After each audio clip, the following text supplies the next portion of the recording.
Hello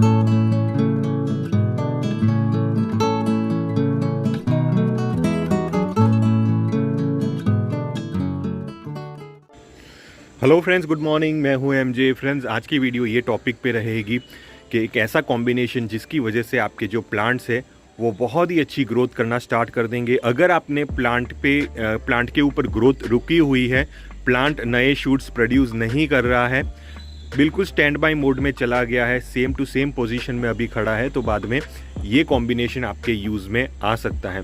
लेकिन उससे पहले आपको समझना होगा कि आपका प्लांट ऐसी सिचुएशन में क्यों आया है, क्योंकि हर एक सिचुएशन में फ्रेंड्स ये कॉम्बिनेशन काम में नहीं आएगा। अगर आप कंडीशंस जानेंगे कि ये किस कंडीशन की वजह से ऐसा है, तो बाद में आप ये कॉम्बिनेशन यूज़ कर सकते हैं और उसका रिजल्ट आपको मिल सकता है। तो चलिए शुरू करते हैं आज की वीडियो। तो सबसे पहली चीज़ फ्रेंड्स, जो क्लाइमेटिक कंडीशंस होती है, कई कबार बहुत ज़्यादा गर्मी हो जाती है, बहुत ही ज़्यादा ठंड पड़ जाती है, तो ऐसे में फ्रेंड्स थोड़े दिन के लिए आपके जो प्लांट है वो स्टैंड बाय मोड पे चले जाते हैं, ग्रोथ नहीं करते हैं, बस ऐसे ही वो पड़े रहते हैं। तो जब आपके यहाँ टेम्परेचर थोड़ा सा नॉर्मल हो जाए, उसके बाद ये कॉम्बिनेशन अगर आप यूज़ करोगे तो बाद में आपके जो प्लांट हैं वो न्यू शूट्स डेवलप कर सकते हैं। दूसरा जो रीज़न है फ्रेंड्स वो है पेस्ट अटैक आपके प्लांट के ऊपर लग जाता है। थ्रिप्स, माइट्स वगैरह अगर आपके प्लांट के ऊपर लग जाते हैं तो प्लांट अपनी ग्रोथ स्लो कर देगा या तो ग्रोथ स्टॉप कर देगा। ऐसे में सबसे पहले तो आपको पेस्ट ट्रीटमेंट करनी है। थ्रिप्स, माइट्स की दवाई आपको छिड़काव करना होगा। जब वो चले जाए उसके बाद ये कॉम्बिनेशन अगर आप यूज़ करोगे तो बाद में आपके जो प्लांट है वो फिर से ग्रोथ करना स्टार्ट कर देंगे। तीसरा जो सिचुएशन जो होगा वो है प्रूनिंग। अब सपोज फ्रेंड्स, अगर आपने प्लांट के ऊपर प्रूनिंग कर ली है, प्रूनिंग करने के बाद आपके प्लांट ने नई शूट्स अभी प्रोड्यूस करना स्टार्ट नहीं किया है, 1 हफ्ता हो गया, 10 दिन हो गया, आपके प्लांट के ऊपर शूट्स नहीं निकल रही है, नोड एरियाज नहीं फूट रहे हैं, तो ऐसे में ये कॉम्बिनेशन अगर आप स्प्रे करोगे तो बाद में आपके प्लांट के ऊपर नई शूट्स भी प्रोड्यूस होना शुरू हो जाएगी। चौथा जो कंडीशन रहता है वो है लो वाटरिंग का। जैसे कि फ्रेंड्स, अगर आपने पानी कम दिया है, मे बी 1 दिन 2 दिन के लिए आप आउट ऑफ स्टेशन चले गए, प्लांट के ऊपर किसी ने पानी नहीं दिया, मिट्टी बहुत ही ज़्यादा ड्राई हो चुकी है, प्लांट ने अपने लीव्स येलो करना भी शुरू कर लिया है, तो ऐसी कंडीशन में भी फ्रेंड्स अगर ये कॉम्बिनेशन आप स्प्रे करोगे तो बाद में आपके प्लांट फिर से धीरे धीरे करके शूट्स प्रोड्यूस करना शुरू कर लेंगे। लेकिन कंडीशन यहाँ पे भी ये है कि रूट्स अगर ज़्यादा डैमेज हो जाएंगे तो बाद में ये एक्सपेक्ट नहीं करना कि ये कॉम्बिनेशन काम करेगा। तो डिपेंड करता है आपके प्लांट के रूट सिस्टम कितने हेल्दी हैं। तो इससे ही रिलेटेड मैं और चीज़ें ऐड करना चाहूँगा कि ये कॉम्बिनेशन कब आपके यहाँ काम नहीं करेगा। ये कॉम्बिनेशन तभी आपके यहाँ काम नहीं करेगा जब आपके यहाँ ओवर वाटरिंग हुई है। ओवर वाटरिंग की वजह से प्लांट के रूट्स रॉट हो चुके हैं, तो अगर आप ये फर्टिलाइज़र का कॉम्बिनेशन अगर आप स्प्रे करोगे, मिट्टी में डालोगे, ये बिल्कुल भी काम नहीं करेगा, क्योंकि प्लांट की जड़ें ही खराब हो चुकी हैं। जब तक प्लांट की जड़ें सलामत हैं और प्लांट ने टेम्पररी अपनी ग्रोथ स्टॉप कर दी है, तो बाद में ये फर्टिलाइज़र आपके काम में आ सकता है। तो ये पहला पॉइंट है। दूसरा पॉइंट ये है कि अगर आपका प्लांट एक छोटा प्लांट है और धीरे धीरे एक स्लो ग्रोइंग प्लांट है, यानी कि उसकी नेचर में ही स्लो ग्रोइंग है, और ये कॉम्बिनेशन का स्प्रे करोगे तो उसमें कुछ भी ज़्यादा फ़र्क आपको देखने को नहीं मिलेगा। प्लांट अपने नेचर के अकॉर्डिंग ही ग्रो करेगा। तो ये भी है, क्योंकि बहुत सारे ऐसे पौधे होते हैं, खास करके इंडोर प्लांट्स वगैरह होते हैं, जो स्लो ग्रो होते हैं, बहुत ही जल्दी और फास्ट ग्रो नहीं करते। तो ऐसे प्लांट में ये कॉम्बिनेशन आपको ज़्यादा रिजल्ट नहीं दे पाएगा, वो अपनी गति से ही ग्रोथ करते रहेंगे। तो ये कुछ ऐसी कंडीशंस है जो मैंने पहले बता दी, उसके बाद ही ये कंडीशंस के अकॉर्डिंग आप अपने प्लांट को ये फर्टिलाइज़र दे सकते हो।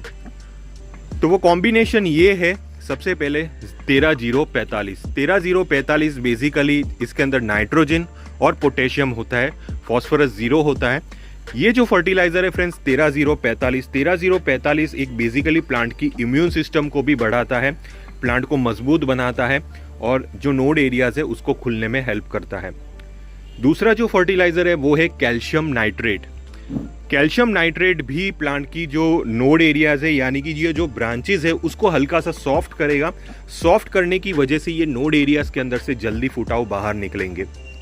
और नाइट्रेट यानी कि नाइट्रोजन प्लांट को हेल्प करेगा नए फुटाव लाने में। तो ये दो कॉम्बिनेशन है 13045 और कैल्शियम नाइट्रेट, ये बहुत ही ज़्यादा इंपॉर्टेंट रोल प्ले करते हैं आपके प्लांट के अंदर से शूट्स प्रोड्यूस करने में। अब इसके अंदर फ्रेंड्स एक तीसरा और बहुत ही इंपॉर्टेंट जिसको आपको कभी मिस नहीं करना चाहिए, वो है पीजीआर। मैंने कल की वीडियो में पीजीआर से रिलेटेड आपको कुछ बातें बताई थी, आने वाली वीडियो होगी मेरी पीजीआर से रिलेटेड। तो पीजीआर मतलब प्लांट ग्रोथ रेगुलेटर। अब इसमें फ्रेंड्स मैं आपको प्रोडक्ट का नाम बताऊंगा। 3 ऐसे प्रोडक्ट है जो आप परचेज कर सकते हो, जो मेरे हिसाब से बहुत ही अच्छा रिजल्ट आपको देंगे। सबसे पहला जो प्रोडक्ट है वो है इफ्को का सागरिका फर्टिलाइज़र। सागरिका फर्टिलाइज़र एक बहुत ही अच्छा पीजीआर है। दूसरा बायोवीटा, बायोवीटा भी एक बहुत ही अच्छा पीजीआर है। तीसरा उत्कर्ष का जाइमोज, उत्कर्ष के जाइमोज को फ्रेंड्स मैंने पर्सनली यूज़ किया है, बहुत ही अच्छा रिजल्ट उसका मिल रहा है। और दूसरा गोदरेज का भी आता है। तो ऐसे 3-4 प्रोडक्ट है जो आप यूज़ कर सकते हैं एज अ पीजीआर। ये जो पीजीआर होते हैं ये होते हैं प्लांट ग्रोथ रेगुलेटर। इसमें से फ्रेंड्स इसका बेसिक रोल होता है वो है प्लांट की ग्रोथ को प्रमोट करना, उसके अंदर से नए शूट्स को डेवलप करना। उसके अंदर एक बेसिकली हॉर्मोन्स होते हैं जिसकी वजह से, ये हॉर्मोन्स की वजह से आपके जो प्लांट है वो नए शूट्स प्रोड्यूस करने में उसको हेल्प मिलेगी। तो ये 3 चीज़ों का हमें कॉम्बिनेशन करना है, पोटेशियम नाइट्रेट, कैल्शियम नाइट्रेट और बाद में ये पीजीआर। इन सबको फ्रेंड्स हमें 1-1 ml के हिसाब से लेना है। जैसे कि 1 ml हमने पोटेशियम नाइट्रेट लिया, 1 ml हमने कैल्शियम नाइट्रेट लिया और 1 ml हमने ये पीजीआर लिया। ये तीनों दिन को 1 लीटर पानी में मिक्स करके हमें स्प्रे करना है हफ्ते में 1 बार। ये स्प्रे आपको तब तक करना है जब तक आपके प्लांट के ऊपर नई शूट्स ऐसे निकलना स्टार्ट नहीं हो जाती। जब आपके प्लांट के ऊपर ये नई शूट्स डेवलप होना स्टार्ट हो जाती है, उसके बाद आप फॉस्फोरस बेस्ड फर्टिलाइजर स्प्रे कर सकते हो, माइक्रोन्यूट्रिएंट स्प्रे कर सकते हो, मैग्नीशियम सल्फेट स्प्रे कर सकते हो और 1261, 1919 ये ऐसे फर्टिलाइज़र आप स्प्रे करना शुरू कर लीजिए। उसके बाद आइए 13045 कैल्शियम नाइट्रेट, ये हटा दीजिए, उसके बाद इसकी ज़्यादा ज़रूरत नहीं है। तो ये हिसाब से फ्रेंड्स हमें ये फर्टिलाइज़र का यूटिलाइज करना है। बेसिकली हमें अपने प्लांट के ऊपर से न्यू शूट्स लानी हो तभी, और एक बार न्यू शूट्स निकल जाए उसके बाद हमें फॉस्फोरस जैसे कि नाइट्रोजन जैसे कि 19-19-19, 1261 ये चीज़ें हमें कंटिन्यू करनी है। मैग्नीशियम, बाद में माइक्रोन्यूट्रिएंट्स, और ये जो पीजीआर है ये पीजीआर तो कंटिन्यूस आपको स्प्रे करते ही रहना है। वीकली बेसिस पे इसको स्प्रे करते रहिए, इससे प्लांट के जो हार्मोनल एक्टिविटीज़ है ग्रोथ करने की वो बनी रहेगी।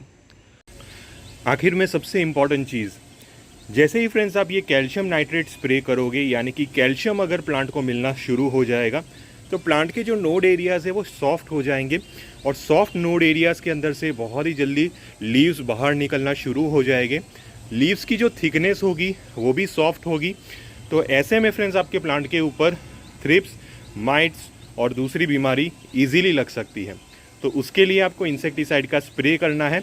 जैसे ही आप ये कॉम्बिनेशन का स्प्रे करते हो उसके 2 दिन के बाद आप इंसेक्टिसाइड का स्प्रे कर लीजिए। ये बहुत ही इंपॉर्टेंट चीज़ है, इसको आप मिस बिल्कुल भी मत करिए। तो उम्मीद करता हूँ फ्रेंड्स कि आपको ये वीडियो में जानकारी ज़रूर मिली होगी, जिसकी वजह से आपके जो प्लांट की ग्रोथ रुकी हुई है वो प्लांट फिर से ग्रोथ करना शुरू कर लेगा और प्लांट की इम्यूनिटी भी बढ़ेगी। अब एक सवाल फ्रेंड्स मुझे बहुत बार पूछा गया है कि सर आपने अब बहुत ही अच्छी इन्फॉर्मेशन देते हो, जानकारी देते हो, लेकिन जब हम यूटिलाइज़ करते हैं हमारे ये फर्टिलाइजर्स वगैरह तब हमारे प्लांट के ऊपर रिज़ल्ट नहीं मिलता हमें।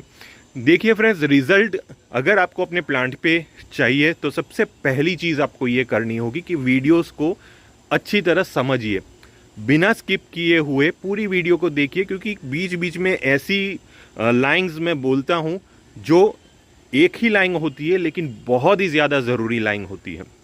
तो ये चीज़ आप मिस कर देते हो और बाद में आप वो फर्टिलाइज़र वगैरह स्प्रे करते हो या तो मिट्टी में डालते हो, उसका रिज़ल्ट आपको नहीं मिलता। दूसरी चीज़, रिज़ल्ट इसलिए नहीं मिलता क्योंकि जो आपके यहाँ वाटर कंडीशन है, यानी कि जो पानी का पीएच है, पानी का टीडीएस है, वो भी मैटर करता है, जो मुझे पता नहीं है। देखिए पानी का टीडीएस ऐसा होता है कि अगर आपके यहाँ पानी का टीडीएस 500 से अबव हो या तो 300 से अबव हो तो आपके पौधे की ग्रोथ के लिए ये हानिकारक है, आपके पौधे इजीली ग्रोथ नहीं कर पाते। ऐसे में अगर आपने फर्टिलाइज़र डाल दिया पौधे के अंदर तो बाद में आपके जो प्लांट है वो और ज़्यादा स्लो हो जाएंगे, और कुछ भी कर लीजिए, कोई भी फर्टिलाइज़र डाल दीजिए, कुछ भी कर लीजिए, आपका प्लांट आगे ग्रोथ नहीं कर पाएगा। तो वाटर TDS 300 ppm से नीचे होना चाहिए, उससे ज़्यादा नहीं होना चाहिए। अब बात आएगी सॉइल की पीएच की। नॉर्मल जो सॉइल की पीएच जो होनी चाहिए, एवरेज इंडिया में जो नॉर्मल सॉइल की पीएच होती है वो 7 to 7.5 के आसपास होती है।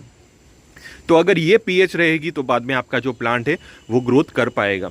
लेकिन सॉइल की पीएच अगर आपके यहाँ बहुत ज़्यादा एसिडिक हो, यानी कि 6 के ऊपर जा रही हो, और अगर बहुत ज़्यादा अल्कालाइन हो 7.5 to 8, 8.5 के आसपास जा रही हो, तो भी आपके जो प्लांट के ऊपर न्यूट्रिशन डेफिशिएंसी क्रिएट होती है। आप कुछ भी कर लीजिए, आपका प्लांट आगे ग्रोथ नहीं कर पाएगा।